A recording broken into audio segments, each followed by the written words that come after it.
Morning, everybody. Happy Friday. Shad Dale's Traded Black podcast presented and powered by Dutchie. Here on a Friday, as we got a good show here today, and I know a lot of stuff actually happened yesterday that we want to dive into, including Shane Pennington, who's going to come on in just a moment to talk about this new HALT Act, where all related fentanyl substances are now classified as a Schedule I drug.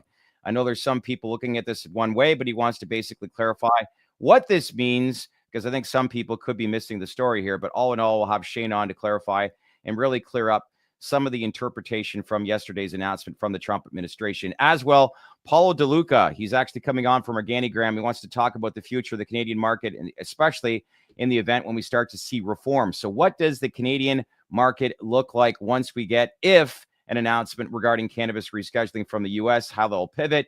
And as well, we always talk about this ever growing European and Germany market and how they're approaching it. So with that, let's welcome AV here on a Friday morning, and lots to go over here today, but two great guests that we've got on here on a back-to-back Friday, and we just keep going, keep rolling. Yeah, I mean, yesterday was a busy day. We got the HALT Fentanyl Act signed into law. Yep. We had the veterans language around the VA prescribing medical marijuana to vets come out of the subcommittee, which is now on its way to the House or the Senate, if I'm not mistaken. And we also got the cloture that was put in place to have the vote for Terrence Cole on Monday. Monday, the special session kicks off in Texas, and then regarding hemp, and then later in the day, we'll have the cloture vote on Terry Cole. If that passes, he'll get voted on that evening. Yeah. As per his appointment. Well, we've talked about this, and timeline-wise, you've always hinted like potentially like 100 days, you know, when you look at historically the Biden administration, how some of these people are appointed. But here we are, July 21st. If he is appointed, how are you interpreting this? This a good thing for the cannabis space? I wouldn't say it's a good thing. I wouldn't say it's a bad thing. I mean, it just takes uncertainty out of the equation. Yeah, of course. He said that rescheduling is a priority. I mean, people think that the executive branch is going to act on rescheduling. He's said things in the past that were from a prohibitionist angle. I mean, people's thought processes change over time. I mean, cannabis has obviously changed significantly from a cultural perspective, and it's looking like it's being seen in the eyes of the government from a different perspective. Yeah. That being said, I mean, Terry Cole's going to have the liberty to do what Terry Cole wants to do, with the exception of the executive branch just completely telling him what to do. Mm-hmm. But no, I mean, the good part is the uncertainty gets taken out of the equation, and he gets into office, and we can move forward, whether it's for the better or worse. Mark it in your calendar, Monday, July 21st, and we will find out what next steps in this puzzle we're trying to piece together when it comes to cannabis and cannabis reform. But like I said, it'll become just a little bit clearer on Monday once we find out the outcome as far as the voting is concerned, as Anthony just said, for Terrence Cole to be named the head of the DEA. But with that, Friday morning, let's welcome in actually the Chief Strategy Officer of Organigram, which trades the NASDAQ under the ticker symbol OGI. First time to the podcast, Paolo De Luca. Great to meet you, sir. How are things? Fantastic, and thanks for having me. Yeah, appreciate it. And a lot of people obviously know your story. We've had Bina on a number of times over the past year to a year and a half. But here we are back in 2025. I just got back from Mary Jane, as I've said a number of times over the podcast over the past month. Learned a lot while I was there. And that 80% of cannabis that's available in Germany is being exported from the Canadian market, which is a big, big number. So we've talked about this a lot. And it's how the Canadian LPs have really, become the new news again, and the opportunity that it presents, because there wasn't a lot of new markets that were going live for a number of years, and Canada became stale. So where do you view a lot of the Canadian LPs, and more specifically yourself, in the event we get some sort of cannabis reform announced in the US? Like, how are you approaching everything right now? Business as usual, I assume? Yeah, absolutely. I think for us, we have to look at what markets are available to us from a legal perspective, being a NASDAQ listed company, first and foremost. So Canada's been around in medical since 2013, and then obviously from a rec since 2018. And then the international markets have been good opportunities for us. But really the change in legislation in Germany as of April 1st, 2024 has really seen that market explode. And you've seen that we've started to increase our shipments to Germany and as well as Australia. And I think last quarter we did about $6 million in revenue. We hope to increase that substantially going forward. That market continues to grow. It's A a lot. big market from a population perspective, and everything that we're hearing is that it hasn't even come close to saturation, even on the medical side yet. No, it's just getting started. When I look at Canada, Anthony and I have talked about this before about how it became federally legalized, 7 years ago now. Do you think Canada's federally legal advantage is still meaningful today, or has it simply become a head start that's losing a lot of relevance, especially as you start to see a lot of conversation pick up south of the border? Look, I think it still remains the largest federally legal market in the world, and I think other countries will look to Canada when framing their regulations if they decide to go legal, either from a medical perspective or recreational perspective. Yeah. And I think the fact that it was the largest market from a federal perspective, and then also the availability of capital that existed years ago, created so much competition and so much, in many respects, overbuild in the sector, that it's forced the companies that have survived and are now thriving to really sharpen their pencils and make sure that they can get their costs down and operate within a regulated framework and still be and turn profitable. So that kind of test ground that Canada has been for the Canadian LPs, we can take that knowledge and then export it to other markets if and when they become legalized. Something that we've learned much. Talking more so about emerging markets, obviously Germany's, I know, is a big focus for Organigram strategically.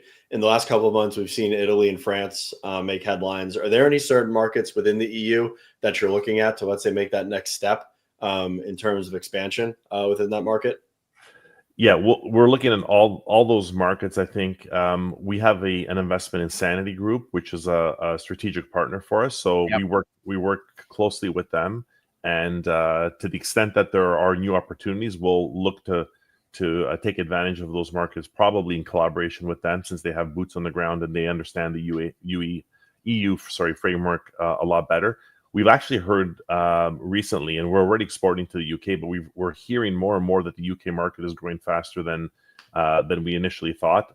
That's outside the EU, but as an emerging market, large population, I think that's also an interesting opportunity for us to keep on our radar. And then also Australia, that's been a big headline in the last couple of months, especially with their patient growth. I know they just eclipsed 1 million. It's been growing steadily over the last couple of quarters. How much focus is there towards Australia and really growing that market? Or is it kind of going to reach a certain saturation point and then it starts to be, well, we've got this. It's reached the point of where we kind of not take our focus off, but now really start to double down in Europe in terms of bandwidth? Yeah, look, we continue to increase our sales to Australia. Historically speaking, it's been limited to flower. We're actually now looking at ways to get derivative products such as vapes and edibles in that market. So that's something to look out for from us towards the end of the year. But certainly, if you're going to juxtapose Australia versus Germany, the size of the German population, and the fact that it hasn't, the growth rate is still faster in Germany, that remains probably the priority market for us. But not to say that there's nothing that's limiting us from increasing our sales to Australia at this point. Okay.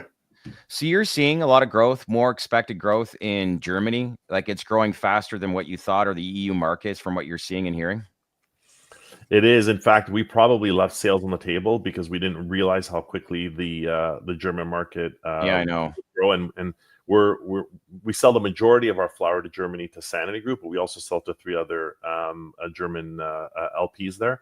And right now, I think there's a great opportunity for us to increase our sales there. And international sales tend to be higher margin, so that's something that we can exploit and help us kind of get our margin numbers up.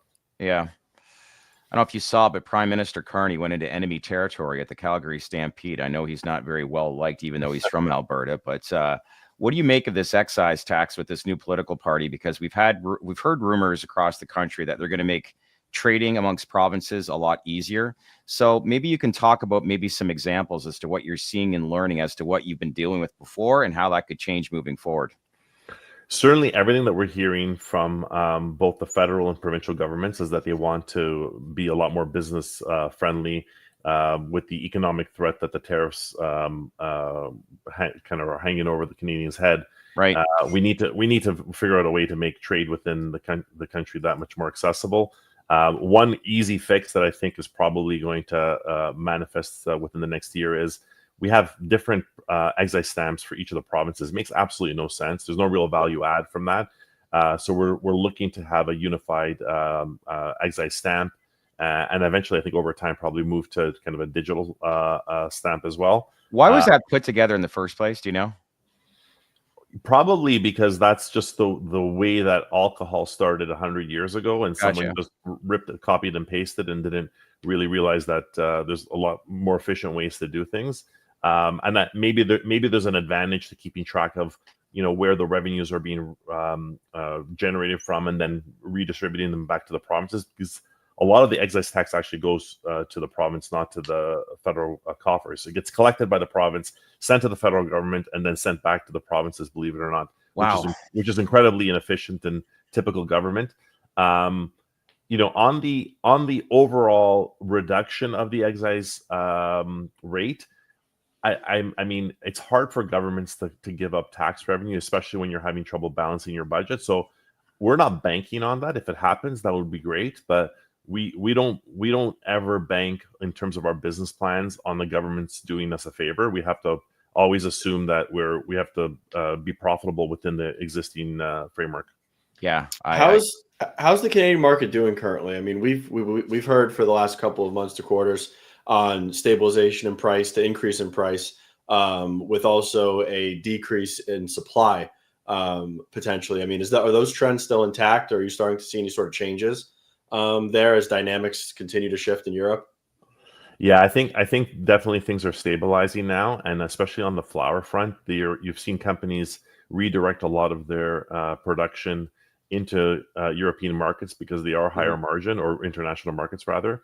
Like you could look at Avant Brands or Aurora as examples of companies that have really pivoted a lot of their business to outside of Canada. And I think as the capital was no longer available, you have less and less companies funding operating losses through issuing stock and so forth. Now, some companies are still able to do that because they have a great liquidity, but that's a very small subset of the Canadian LPs. And so I think supply and demand has definitely come into balance, and in some respects, we're seeing actually shortages because again, the flower that I spoke about before, but also on the kind of the biomass side of things as well. So I think the market is in a much better shape from just a supply demand perspective than it was a couple of years ago. And I think that the market's starting to act as a more rational market than it was, say, 3 or 4 years ago, where companies were operating their businesses at losses, and again tapping the equity markets to fund those losses. Yeah. And do you see a certain point in time where demand starts to, I guess kind of curtail off in Germany to where that flower finds its way back into the Canadian channels? Or do you see the EU as a growth driver, and with consistent growth that it's going to continue to eat that supply of flower that's coming from Canada being exported to the EU? Yeah, I think the demand in Germany and Europe is only going to increase. I haven't seen any signs that in Germany that it's saturated. I think probably the bigger risk is if these European importers find alternate markets to import from. I think to date it's been a challenge for them to find high quality flower from some of these international markets, but that's not to say that they won't develop going forward. But I think again the growth is enough right now that for the next year that we're seeing, there's still plenty of opportunity to increase sales from Canada into these markets. Okay. What do you make of this U.S. market right now? A lot of the stuff that's going on, and I know what's the name? I'm slipping the top of my head. The new hemp-derived beverage that you guys are involved with, and the opportunity that presents in the U.S. for you. Yeah, so it's called Collective Project, and we actually just went live with our direct-to-consumer website a couple of weeks ago, and I think we shipped to 25 plus states. Collectiveproject.com is the website if anybody wants to just check it out. Look, for us, we need to always. We don't bet on regulations. We don't assume that there's going to be a change happening within 6 months. We operate within what's available. Hemp-derived beverages, at least for now, is still a viable market in a lot of states, and we think it's going to grow. Like we look at states like Minnesota and retailers like Top 10 Liquor and Total Wine. It's incredible how much of their sales per square foot increases by dedicating an allocation of their store to beverages, and Top 10 Liquor, if I'm not mistaken, has now moved to 20% of their floor footprint hemp-derived beverages.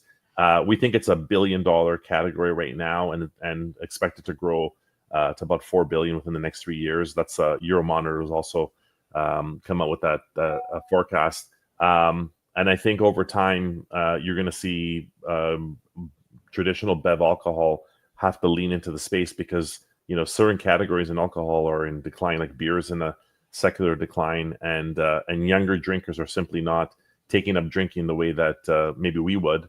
And so that pipeline is just going to get smaller from that perspective, and hemp-derived THC beverages is a growth opportunity. So we're super excited about that. We just are still growing in there, and I think in a couple of quarters that will be a kind of a stable part of our business. With enterprise level partners like Big Alcohol and Big Tobacco, obviously you have BAT as a strategic investor in OGI. It's no secret to anybody watching the show, Big Alcohol and Big Tobacco have immensely more influence in Washington, D.C. than the cannabis industry as a whole in the United States. Do you think that those outside forces and that influence allows something like hemp, or has enough stopping power to ensure something like hemp-derived beverages stays intact with what's going on? Let's say, as rewriting the Farm Bill, the language just came out of the Appropriations Committee that's going to get written into law that does give that year of leniency. But after that year elapses, there's potentially strong forces that are going to act into the contrary of the liberties that something like a hemp-derived beverage is allowed to operate within now. Yeah, I would add I would look at also the beer and alcohol distributors, because if alcohol and beer is in a secular decline, what are they going to replace that with? And this is a great opportunity. And so we're hearing that they're quote unquote on our side for the most part. So I think, as time elapses and more states have allowed these sales, Texas is the one to really look at, because that's obviously from a population perspective so pivotal. But you've seen, you saw the lieutenant governor try to ban hemp-derived products. But wasn't that interesting? Yeah, but the governor, I think if you look at the polling, both Democrats and Republicans that were polled were in favor, were not in favor of those restrictions. No. So to me, I see, if I had to bet again, I don't like to do this for the purposes of business planning, but I think some of the marginal, ingredients like THCA or Delta 8 should probably be scoped out. But I think beverages and edibles, beverages in particular, should hopefully survive, and we're confident that's going to happen. We talk about alcohol distributors a lot in terms of the conversation around hemp-derived beverages. You could argue probably that tobacco distribution has just as powerful of a footprint and or sophistication when it comes to logistics, especially in the United States. Are there any conversations taking place with, let's say, tobacco distributors starting to get in the game and distribute these products, whether it's low-dose gummies or hemp-derived beverages?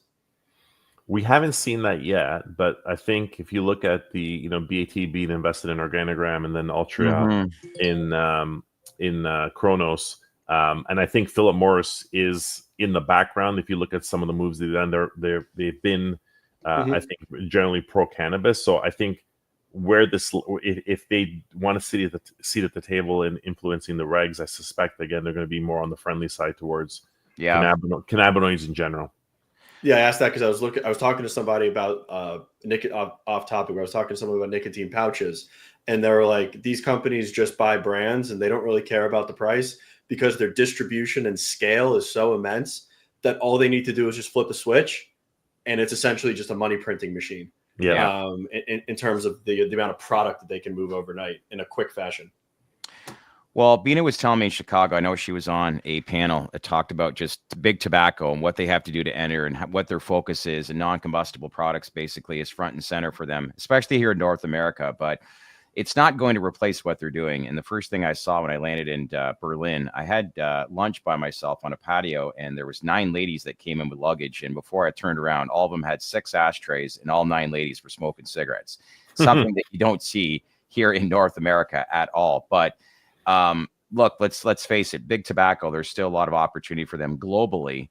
But here in the North American market, you're definitely starting to see that pivot towards non-combustible products. And that is the future, I would say, here in North America, which is, I think a lot of people always ask that question with the stake of that in Organigram. How do you balance, I guess, that relationship? And if you do see reform, what opportunities do you think you could be presented or look at or review? Because, there could be distressed assets that are available, but you got to be patient as well.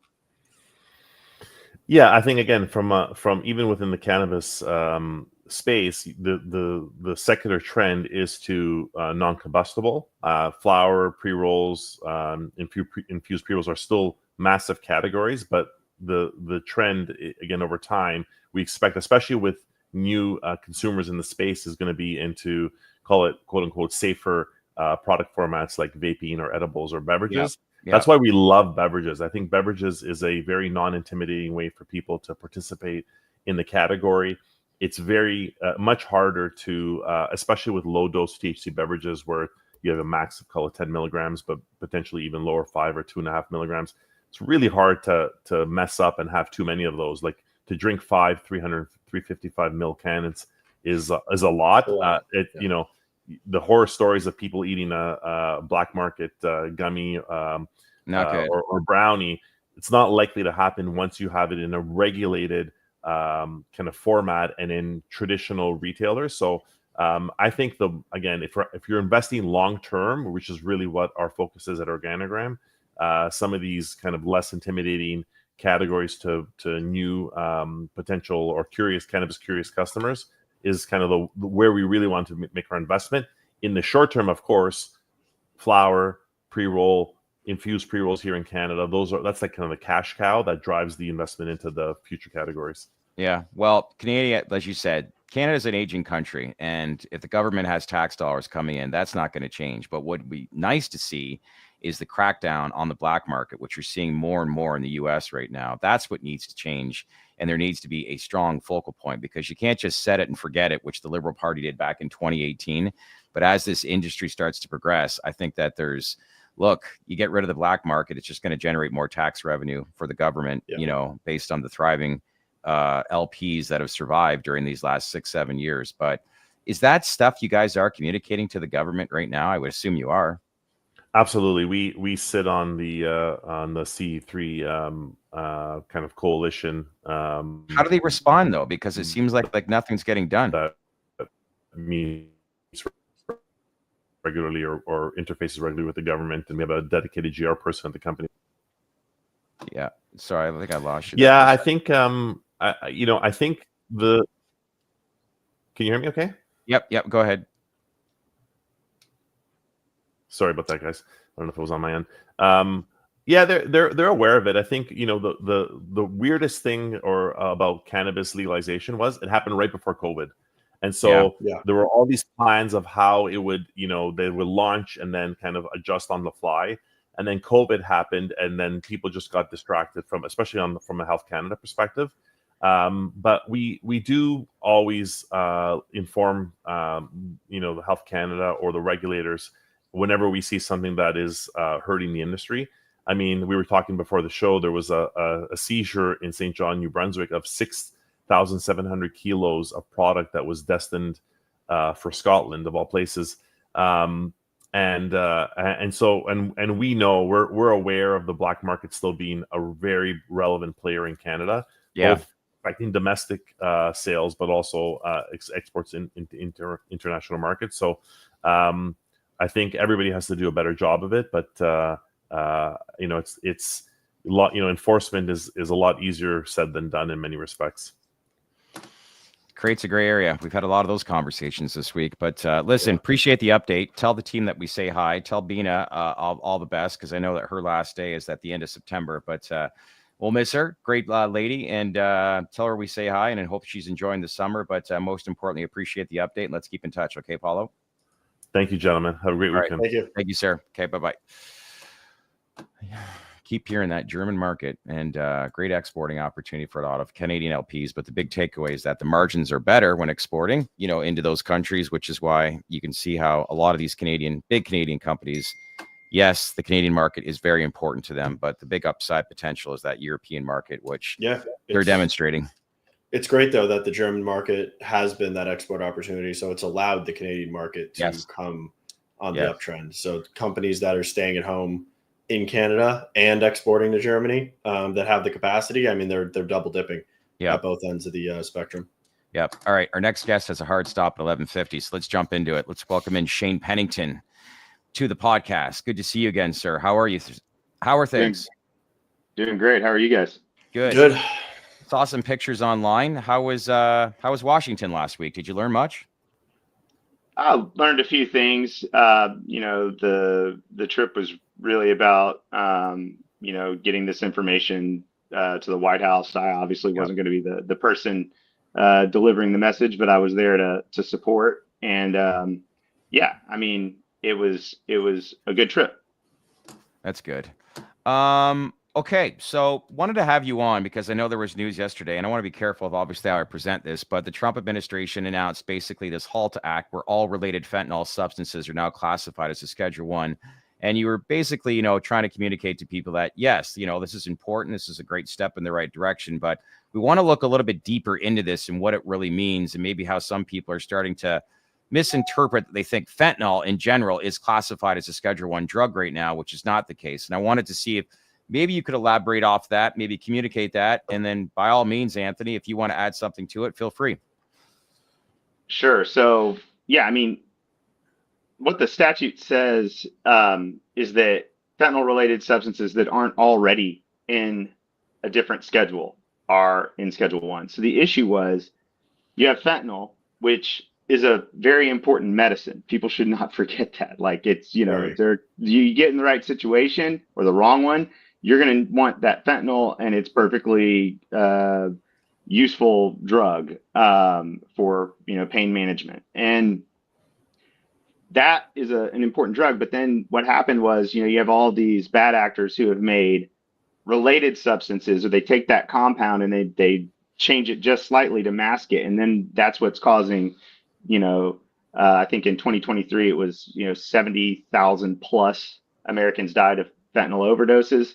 And so that's a real problem. And the issue is that there are tons of these analogs or related substances, and they're being made new ones all the time.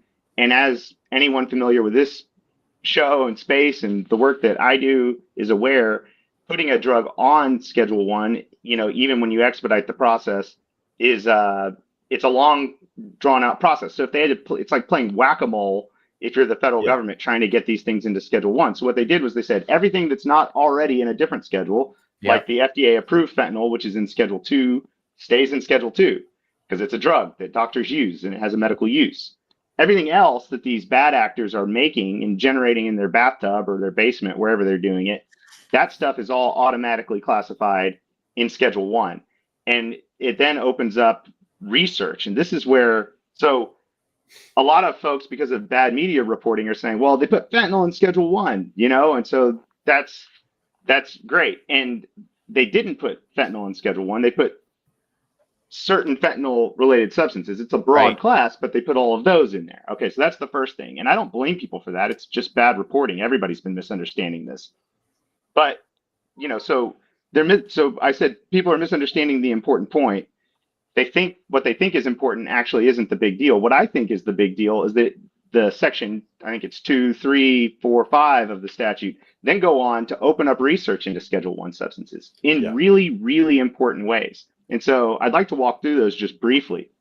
So I know this is boring stuff, but hear me, people. Like, listen to this. This is awesome. All right, I promise you, the payoff is going to be good.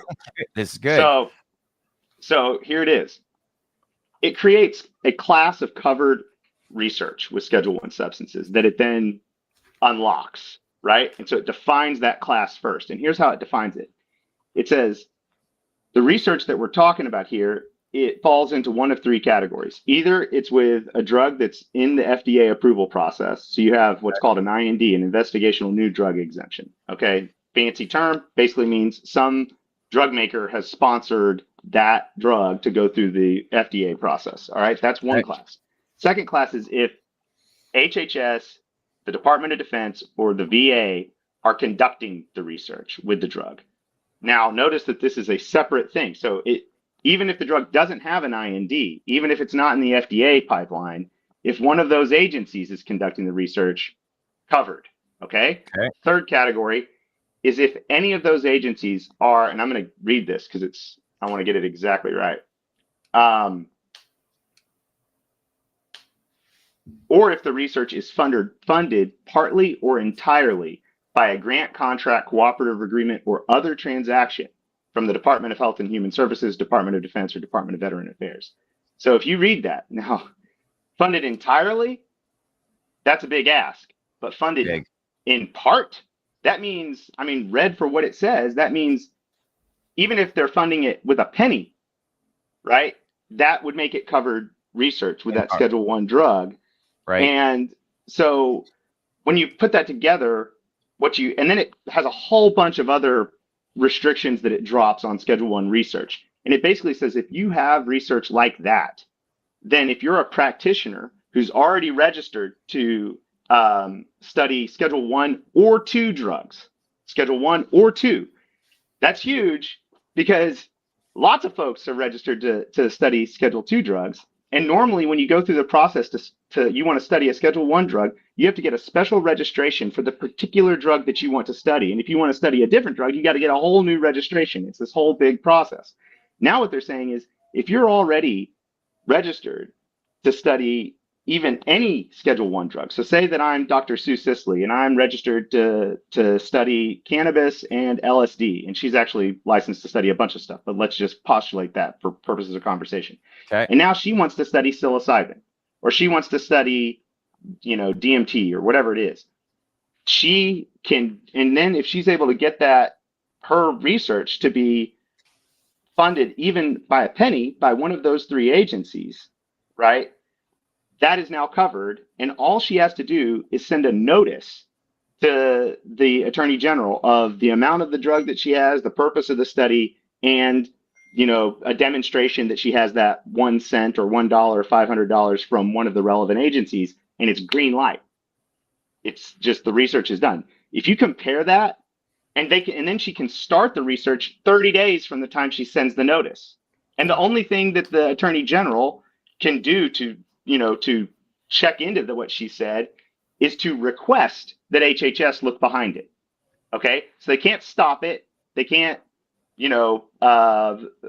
interfere with it. It just goes. And if you compare that to the way that research goes now, I mean, it is IRB approvals and protocols, and all of these things. So this is really going to open up research. And now here's the kicker. When you start to combine that with things that we're seeing that the administration is currently working on and openly, publicly, this isn't any kind of secret, right? If you look at the testimony that RFK, Secretary of HHS, gave to Congress not too long ago, he was touting how excited they are about working with the VA with public-private partnerships to study psychedelic medicines and to advance access within 12 months. 12 months. And this does all that. This would now I don't know, but boy, if I was standing there, wanting to do that, and I saw this statute pass, then I would know I don't have to get a giant grant, because right now we're in a deregulatory administration that's trying to save money, not spend it. But this would allow, partnerships with states, partnerships with private organizations, and it would take the weight of having to get that money. There's still going to be an approval process for that, I'm sure, but it's not like HHS doesn't have to foot the entire bill. And there's so many people out there that want real world evidence and data on this stuff, and so many people clamoring to get this kind of research done. Wow. This is going to really, really expedite it. And that's going to be critical to an administration that's actually trying to wrap their arms around what is the best policy, because there's, if you could go look it up, the director of the National Institute on Drug Abuse, Dr. Nora Volkow, back when, I think it was 2019 or 2022, they were talking about the barriers to research with Schedule I substances. And she testified before Congress and explained that it's virtually impossible to do this research. And, she cited an article from, I forget which one, but a very serious medical journal that explained that these barriers are putting policymakers and lawmakers and regulators hands behind their backs as they try to develop policy on how best to protect the public with these substances, because they don't have the data or research necessary to do it. That is what is gumming up the works on so many things. And so having a tool to expedite this it could be revolutionary if it's used correctly and to its full extent. With everything that we just covered, two-part question. Are there any implications here on cannabis as it relates to rescheduling or the industry at large? And were you surprised to see the language? I think it was in paragraph 4 in regards to the, I think it was the production and manufacturing of drugs. It basically gave a definition of tinctures, derivatives, etc. And then there was a tiny little provision that said, the only thing that you can't do is grow marijuana. Right. Right. Was that a surprise to you? It did not surprise me.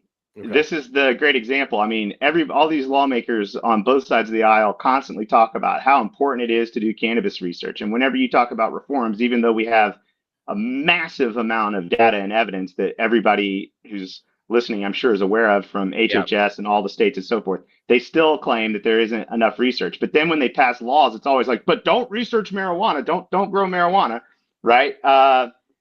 So it doesn't surprise me. It's very unfortunate, but it still does have pretty serious implications for cannabis research. And the reason is because, again, there's more to research than just manufacturing. I mean, that is a key thing, because you want to be able to study what people are actually using, or at least something close to it. Otherwise, you're studying what's the point?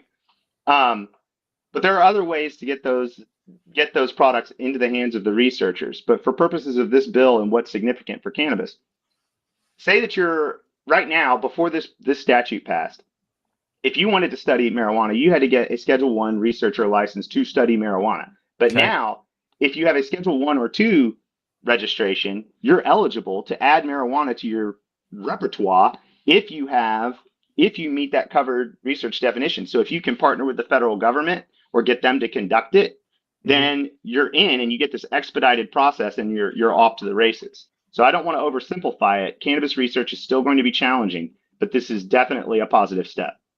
Does it take any wind out of the sails, let's say, in the urgency to reschedule cannabis, which is common sense and it's already been dealt down by the HHS? Or is it completely insignificant? It has, if anything, I think it certainly doesn't detract from the need. I think that this shows that, we really want to get the red tape out of the way of things that are obviously good public policy. And that same rationale applies, hand in glove with Schedule 3. Does it not feel like just incremental steps are being taken here, step by step, towards a rescheduling announcement? I mean, it certainly seems like the decision makers who would support these moves would also see the very common sense urgency of this other move, right? I'm sitting here, I'm optimistic, I feel good about things, but I'm waiting to see the beef, like the old Wendy's commercial. We all are. One thing's for sure, though, and I keep hearing this, is just what I see in the next 12 months for the psychedelic space. I think it's enormous. And, we've heard personally how it's affected RFK, improved his life, family members. Obviously, sadly, he lost his late wife to mental health. But, when you're seeing the data that's coming out with a lot of these veterans, it really feels, especially after some of the stuff that you're just sharing now, there's going to be a lot of change when it comes to research, especially for veterans pertaining to this. And we're going to see this happen a lot sooner than what most people are anticipating. Is that fair to say?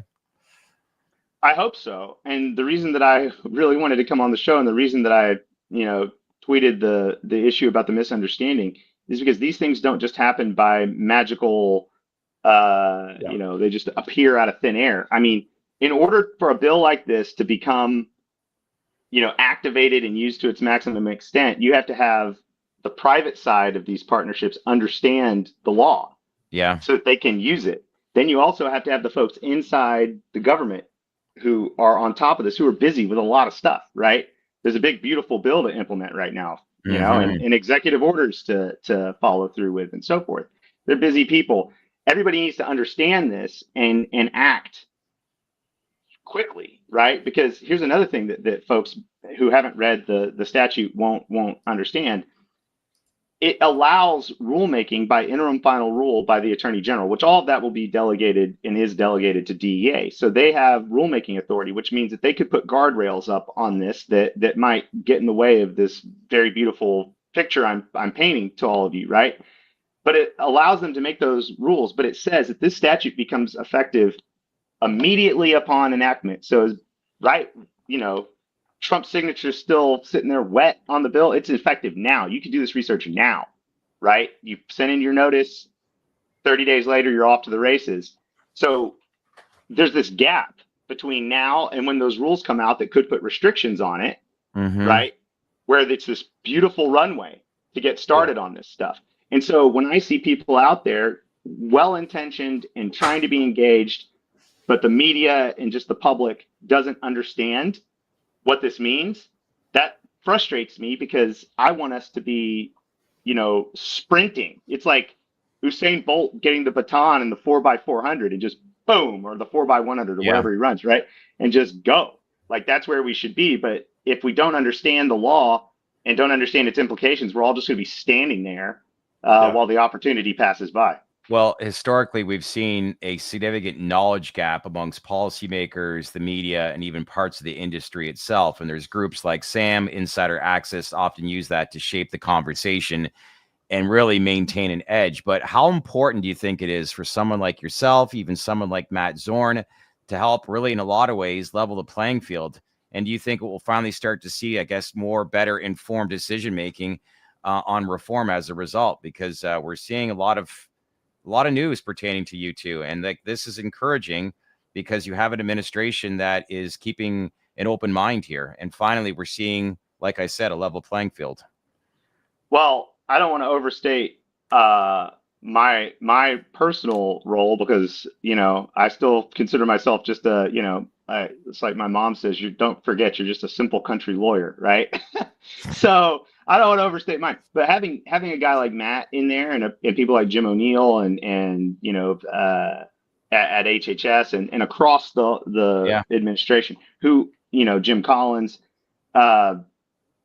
these folks, having them in there is obviously really great. The better the better understanding and wherewithal that the folks have who are steering the ship, the better your cruise is going to be, for sure.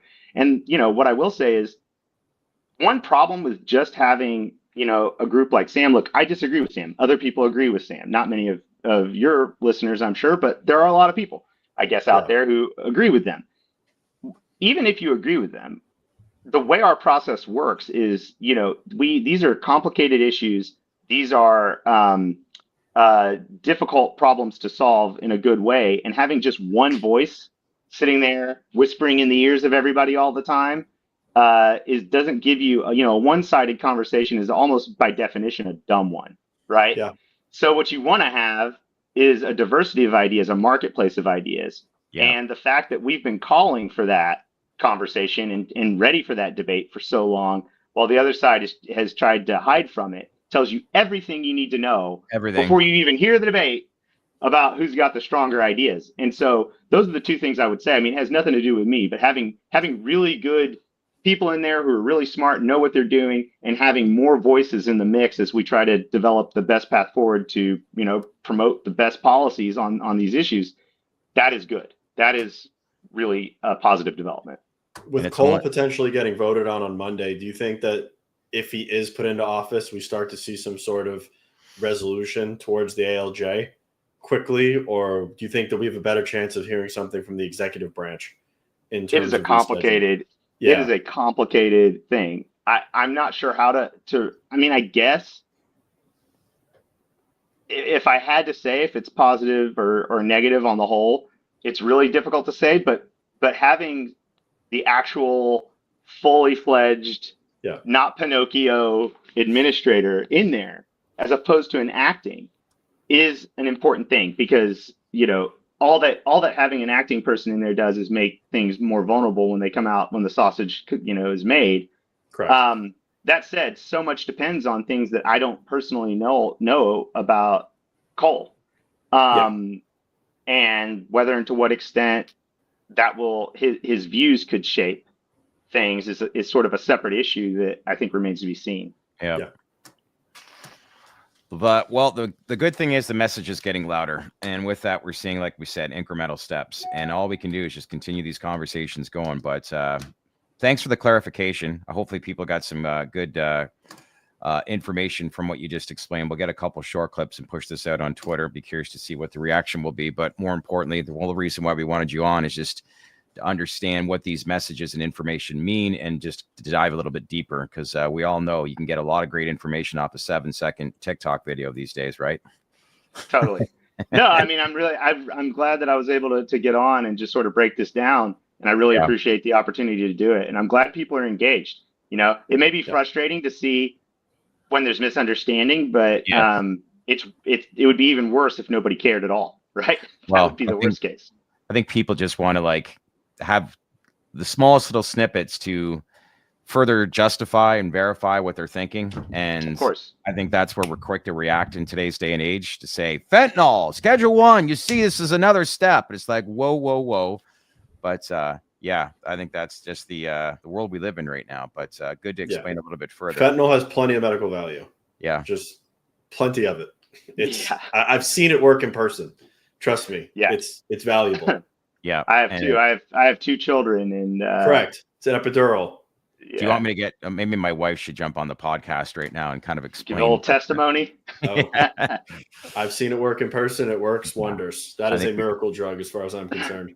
I think the three of us can agree there. Shane, thanks for checking in here today. Enjoy your weekend, okay? Thanks, guys. You too. All right. Thanks, Shane. Take care. Well said. The man knows his stuff, but that was a great walkthrough on what it all means, and really what the current framework looks right now as far as research and how that's going to change. To me, that was a big eye opener. And I don't want to use the term easier, but just you get rid of a lot of this red tape. And again, we always talk about the common sense approach that this administration is doing, and that's another example right there. And I urge everybody interested in it, read the bill. Yeah. It took me 30 minutes yesterday. It's a 6-page bill. It's not super complicated. It's not some just grandiose document. It's quite easy to comprehend. It just states X was amended. Here's how it's amended. And if you have decent reading comprehension skills, you can just simply sit there and deduce that research around Schedule 1 drugs was greatly altered by the HALT Fentanyl Act. Yeah. TDR's Traded Black podcast, powered by Dutchie, here on a Friday morning. Anthony Varrell, Shad Dales, good to have you on. I hope you find that information is great. And one of the main reasons why we launched this company was to talk about the investment side and stocks. So with that, let's bring in Dan from the Chart Guys here on a Friday.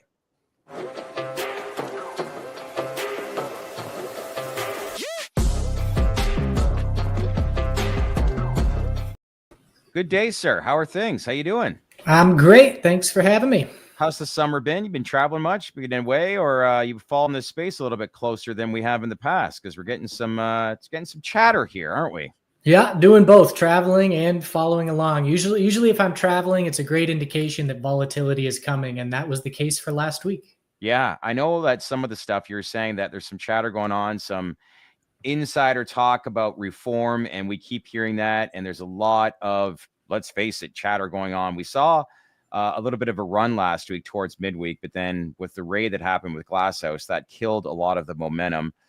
They made an announcement this week, but before we get into specific charts, how are you viewing this space right now? Like, you don't focus just on cannabis. Let's face that. There's a lot of other things that you do obviously target and focus on, have done well with, but this has been pretty quiet and pretty dead for the last few months. But is it starting to pique your interest and to re-engage with the space as to what you've seen over the last couple of weeks?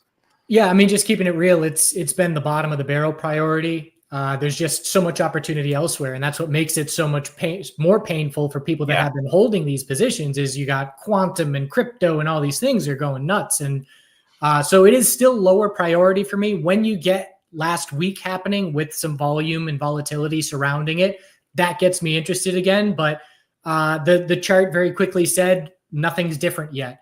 And, I just want to talk a little bit about just the comparison of psychedelic to cannabis. Yeah. I view trends as like a current, a river current. And if you've been watching these two sectors, these little subsectors over the last month plus, psychedelic has a current going up where you don't need news. It's just slowly grinding up. And as we know, cannabis has been the exact opposite for a very long time, where you have to have the headline. And if you don't, it's going to fade down and the current's going the other way. And so it's just such a very stark difference between these two subsectors in terms of what's going on beneath the surface. Again, it just boils down to what it always has for the last 2 years, which is we need a concrete headline that is not words, that is actual fundamental changes taking place. And we're still waiting for that. Yeah, I agree. And you make a good point. We just had a conversation with Shane Pennington, and it sounds like there's some encouraging stuff, especially at the U.S. government pertaining to psychedelic research. And I want to start with that. Let's look at the first chart, which is ATAI Life Sciences, ATAI. But slowly but surely, like it's a nice, healthy chart that we've seen over the past month to 6 weeks. It's perfect. This is, back when CMPS had the huge dump, which was 50% in a day, seemed way overdone. I used that to grab CMPS, ATAI, MNMD, and I did something that I don't normally do. I grabbed a position size where I said, this is either going to zero or I'm holding it for hundreds of percent. Because I viewed that as, okay, this is a short-term opportunity. We know that we're trending with the administration in a certain direction. Yeah. That's what I'm doing here. And, ATAI, it's perfect in the sense that we get the data release and a big move up. We then chop around sideways. Look at the volume. The volume was massive. That was record volume that day. While we go sideways, you get a name like MNMD getting its turn. It was rotation. This is bullish rotation in a sector. So ATAI is going up. MNMD is doing nothing. ATAI sees some healthy consolidation, and MNMD shoots straight up. And so then ATAI consolidates, builds a base of support, holds EMA 12. Perfect. It got really tight 2 days ago. We said, hey, ATAI volatility is coming. We know we're favoring bullish because of the trend. It can break either way, but we know volatility is coming. You cannot get tighter than this. Something's going to break. And so we break bull, we get another leg up. And what stands out most about this chart is we're at multiple year highs, and not many names in either psychedelics nor cannabis can say you're at multiple year highs. This was a long-term bottoming formation, and we're now at 318 as we speak. 365 is the next level, but there's not a ton of resistance. Look at how long it took here. This is the monthly chart. This is years. This is years of sideways, and we're just chopping around, and supply and demand is doing this. And then the scale's tilted and demand outweighs supply. And MSOS is doing that, not to switch gears here, but we're doing that on the weekly time frame. That was years. We're doing this for months now. It's the same concept. But, we have to see the scales tilt and these resistance levels break. And, just switching to cannabis real quick, we've got MSOS had topped out. It was really just the same thing. You top out on this move up at 338. And we say, okay, you have to break 338 to make progress. If you don't, nothing changes. Okay. We then came back, hit the all-time low. We shot up last week. We came close, but we didn't break it. And look at how similar this is. Massive volume, big candle, but an upper wick. Massive volume, big candle, but an upper wick. And then after a couple of days with, as you mentioned, Glasshouse, it's just nothing's changing. We're still staying sideways. If we get a headline, we're going to blow through these two levels. If it's a meaningful headline, we'll blow through these two levels, and it will be a go signal like the go signal that ATAI got a few weeks ago. Yeah, that's a good point. So in a nutshell, like here in the short term, like it's just history repeating itself with MSOS is what you're seeing. But do you like with what's going on as far as some of the volatility that's what's forming right now as far as a base? Like maybe elaborate off of that, or like you said, is it just until we see a headline, it's just going to see the same kind of pattern that we've seen over the last 6 months? Yeah, I mean, building a base is great. I love tightening ranges because when they break, they generally get good follow through. And so, there's nothing wrong with it. Ideally, we would have broken resistance, but okay, we're going to keep tightening up sideways for a while. And on the Canadian side, I like Cron because Cron dumped down and held a long-term support level. So, Cron's holding 160s and has held now 160s for years. So, okay, there's a long-term base that is forming. There is demand at this level, and it's holding. Every time you hit a new all-time low, which is what MSOS had been doing, it's just where is, the market is trying to determine fair value and it just can't do it. So I love when at least MSOS, $2 is a clear support zone and bulls are defending it. We can say that much. And so, okay, we got something to work off of, but we're still not, bulls are playing defense, but they're not going on offense, and they won't go on offense until these levels 338 and now 323 until they break. And so what it does for me is, I can just set an alert, like tell me when those levels are breaking. I know that if they break, it'll likely be, it's a meaningful headline. Yeah. That's longer term. I'll get interested when those levels break, and not only break, you've got to break them, but you've got to then back test and hold them as support. And if we just look at ATAI as an example, look at this resistance where we were struggling. We struggle at 255, 264, all this struggling. We break above it, we back test and hold it, and then we rip for another leg up. And it's just perfect uptrend characteristics of what you want to see. So psychedelic stocks seem to be the appealing thing right now, especially what's forming. And you factor in, obviously, with all the reform stuff and the support from the government. And then when you look at the charts, like, man, oh man, this ATAI was IPO'd, I think, back in 2020 or 2021 at $16, if I'm correct. But even looking at the charts, and you feel like you've missed kind of like that first leg up.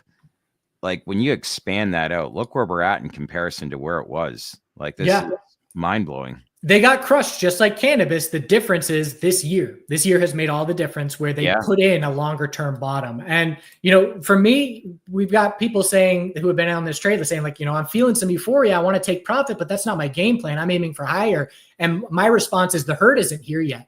The herd is not in psychedelic stocks. You go to PSIL, the ETF, and you look at the average daily volume, you're putting up $150,000 a day. And if you look at MSOS, and when everybody loves to hate the ETF when we're going down, but everybody forgets that's the reason we ran 1,000% plus in this sector when it started trading. But the ramp up in volume is what really drove things. And so I'm watching PSIL and I'm watching, can we start putting up $2 million a day on average to tell me that, there is interest being garnered. And so for me, this is still a very, where we don't have the, you get the data release on ATAI. Nobody is paying attention to that headline that is outside of being really focused on the psychedelic sector. Yeah. So when I say the herd, I mean, general retail. I want Reddit posting about it. I want Twitter all over it. Yeah. We're just not there yet. And so that for me means this can see legs.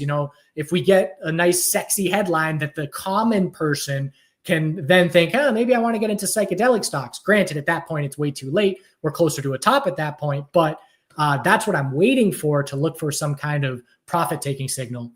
Do your due diligence, and this still has time. So, and then once you're actually committed, you got to be patient, but a lot of things pointing in the right direction. That's for sure. Get a few comments here. TCNNF, which is Trueleaf.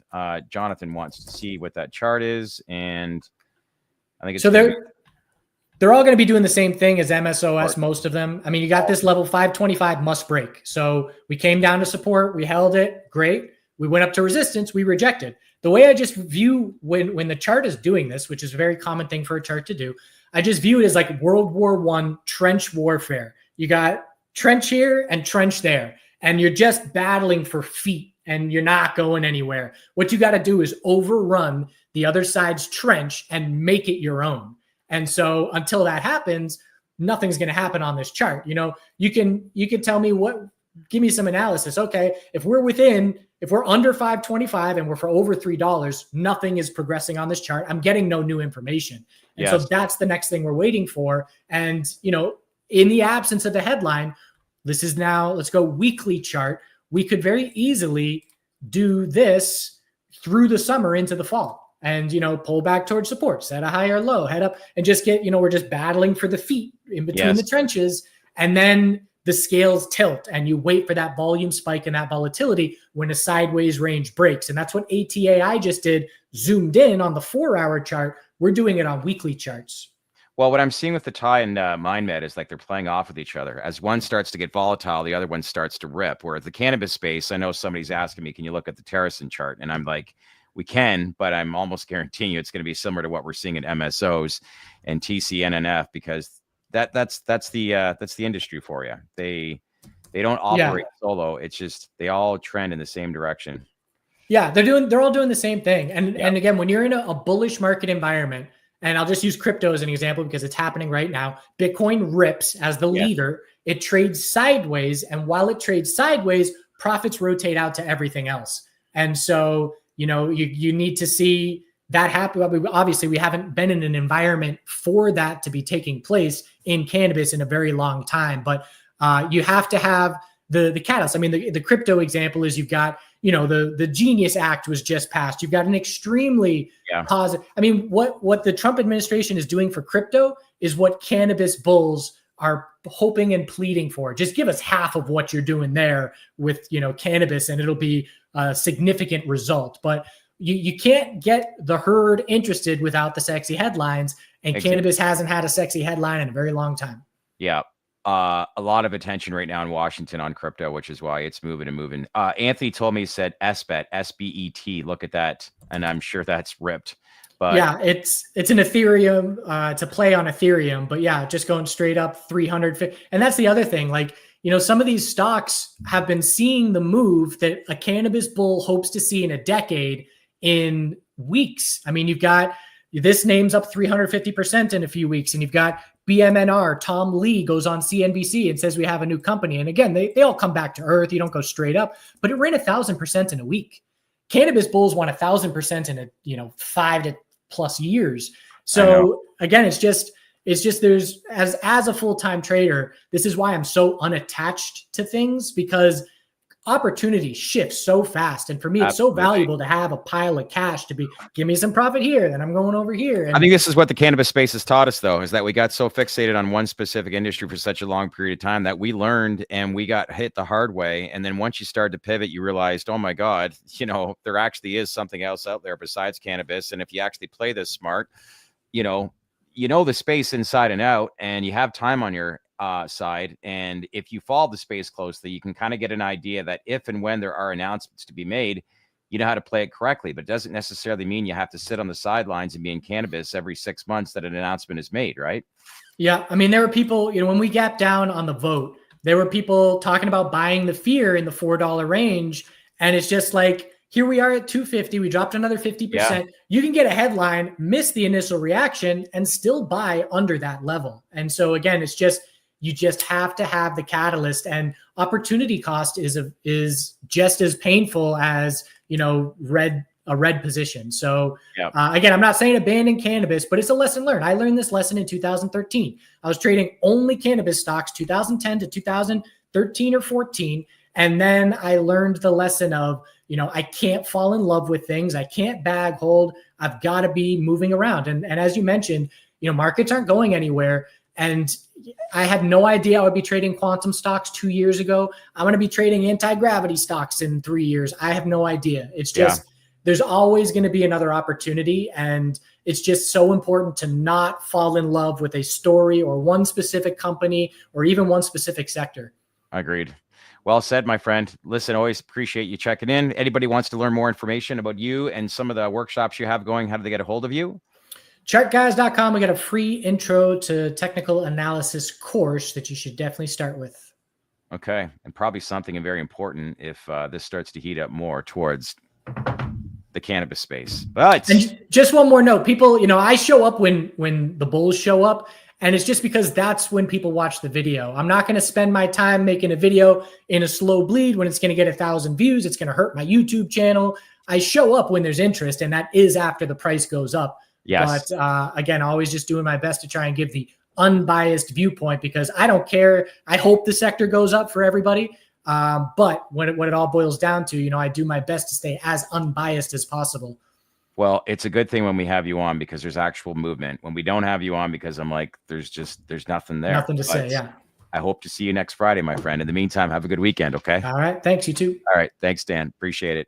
All right. Anthony had to log off. Baby was calling. So I'm going to wrap things up here this week. So good show here today. Big takeaways, obviously, Shane Pennington. Don't sleep on the psychedelic space, like I always say. So some interesting things that we learned about the government and how they're viewing psychedelic research. And I think we're going to see more and more big changes. And right now, as Dan just said, you're seeing a lot of these stocks and how they're building support, especially at the TAI Life Sciences. And if you're worried about missing that first run up, clearly, I'm not saying to go out and buy these stocks, but you can see the upside potential that he basically explained to us. So good time, I think, for the psychedelic space, because we're going to see a lot of change. Big week coming up next week. We'll keep you all updated on cannabis reform. We heard any news that's going to develop, we'll make sure to drop it here quickly. I do know some of the people that we've reached out to as far as our network, they're trying hard to reschedule a meeting with President Trump. There was actually a meeting that was supposed to take place last weekend, but he had different plans. He had to fly down to Texas for the floods, but there are ongoing conversations that are taking place right now to reschedule. So hopefully we start to gear and move in the right direction. And like I said, get some more momentum building towards potential cannabis reform. Like I said, stay open-minded, stay connected. Make sure you scan that QR code and become a daily baked in newsletter subscriber. We'll drop the news right away to you if we hear anything about anything that pertains to rescheduling. But in the meantime, got to stay patient. I hope you all have a great weekend, and I'll see you back here Monday at 4 o'clock. Thanks for watching, everyone.